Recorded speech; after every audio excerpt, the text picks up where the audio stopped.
Hello guys and welcome to the 10 best gaming news between the 15th to the 30th of June 2022. Yesterday there was a Xenoblade Chronicles free direct which was hosted by Nintendo. In the direct they went through various elements of the game, including the story and world and character build up, the combat. They showed off some of the zones, the music and so on. So it looks really good to me. I have completed Xenoblade Chronicles 2 in the past. I really enjoyed it.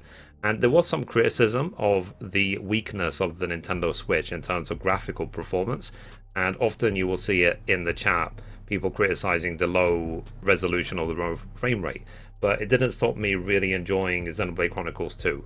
So if you are an RPG fan, I would suggest just check out the direct, see what you think, and decide if you want to get it when it comes out next month. Naoki Yoshida, otherwise known as Yoshi P, had an interview with Dengeki Online, which was spotted by Twitter account Ateki Mochi, in which he said, "Even though the script is written in English, we made sure not to include any American accents. We decided to do this to prevent Americans from playing the game and getting mad about saying something like, 'I was looking forward to playing a game set in a fantasy medieval Europe, but why are they speaking American English?'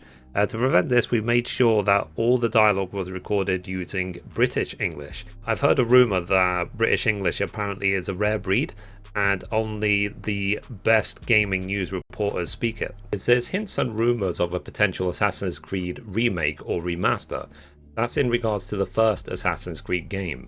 So right now there's the Assassin's Creed 15th anniversary that's going on, and as part of the roadmap it has been revealed that a new announcement for Assassin's Creed will be happening in September. So we will see if there's more news about it. I'll be sure to report on the gaming news if there is. Sony have officially announced the INZONE gaming monitors and headsets. It was rumored about a week ago, and they did a full presentation explaining the different products which are coming. So there's the INZONE M3 gaming monitor, which is mostly designed for people playing first-person shooters in a competitive setting with a high refresh rate. And then they have the M9 monitor, which actually caught my attention because it's 4K resolution, 144Hz, G-Sync, and it will work perfectly, they said, with PlayStation 5, and it will adjust to the HDR output of PlayStation 5.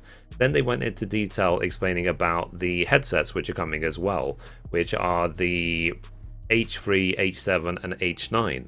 So if any of them look interesting to you, keep your eye on your local retailer. They will be competitively priced, let's say. Apparently Hideo Kojima actually shelved a game because it's very similar to the TV show The Boys, which is currently showing season 3 on Amazon Prime. So he tweeted out saying, "The Boys, which I quit after 3 episodes of season 1, I thought I'd watch the rest of the show. Actually, I watched a few episodes that were delivered at the time when I was about to start a project that had been warming up for a long time, and put it on hold because the concept was similar, different settings and tricks. A buddy male-female thing with a special detective squad facing off against legendary heroes behind the scenes. I was thinking of Mads as a lead." So when he says Mads, he's talking about Mads Mikkelsen, who was also in Death Stranding. Given that we live in such a creative world, then it's likely that similar ideas are going to be had by more than one person. It's Cory Barlog, who is the creative director behind God of War, tweeted out saying, "Dear all, if it were up to me, I would share all the information when I know about it, but it's not up to me, so please be patient. I promise things will be shared at the earliest possible moment they can be. We make games for you, we get to make games because of you." And this is in regards to God of War Ragnarok. As someone who reports gaming news daily, there's always another rumor of a potential release date of God of War Ragnarok. So I would recommend to just be patient, as Cory Barlog is asking. Focus Entertainment just showcased an extended gameplay trailer for A Plague Tale Requiem and confirmed that the release date will be the 18th of October 2022. So it will be releasing on PlayStation 5, Xbox and PC. So now is your chance to play A Plague Tale Innocence, which is the first game if you haven't already. And I hope you enjoy it. I really enjoyed it myself. There was a Nintendo Direct Mini which showcased a lot of partnered games with Nintendo, which are going to be launching on Nintendo Switch this year and next year. And one of the games announced was Nier Automata, which is going to be launching on the Nintendo Switch on the 6th of October 2022. And it will be the Yorha edition, which includes all the previous released DLC and some exclusive DLCs just for the Nintendo Switch in the form of outfits. So if you're looking forward to it, then know that it's coming out later this year. It's back in March 2022. I reported how Bungie had been receiving copyright takedown notices against its own videos, and Bungie have since investigated to find out who the source of the copyright takedown notices was.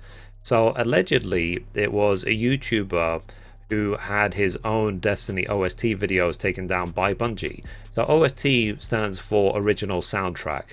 So YouTubers often upload videos to YouTube of different games just to feature the music of the game. And it's definitely a contentious issue for most game developers. Allegedly, the YouTuber retaliated by striking down Bungie's own videos. So Bungie is now seeking $150,000 damages and injunctive relief for each of the works taken down, totaling $7.65 million.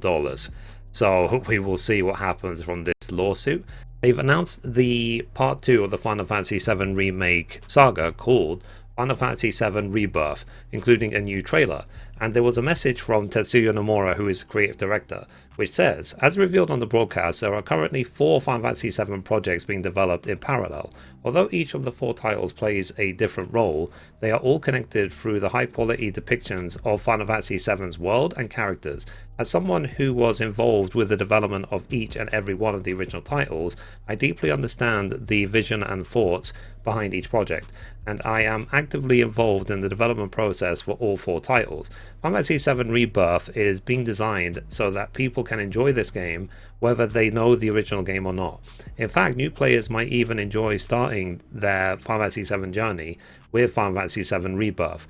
Cloud and his friends embark on a new journey in this game, and I believe that the scenes that they witness after leaving Midgar will give players a fresh new experience. And then he goes on to say, I can't wait to share the intention behind naming the first title Remake and the second title Rebirth. In time, I hope to reveal what the third title will be called and where this journey will ultimately lead. The development of Final Fantasy VII Rebirth has been progressing rapidly since we adopted a new development structure. A title of this scale in which everything is interconnected even before production began is truly rare. In fact, some development has already begun on the third title. I myself have started on the development and I'm working towards the completion of the series. We will work to deliver this title to fans with the same amount of enthusiasm from now until we reach the finish line. In the meantime, please enjoy the other 25th anniversary projects that further expand the world of Final Fantasy VII. And for now, it has been slated as a PlayStation 5 exclusive release for next winter, so winter 2023. So anyway, guys, that's it for the gaming news for today. Thank you so much as always to all the new followers, and I will see you tomorrow. Thanks, guys. Bye bye.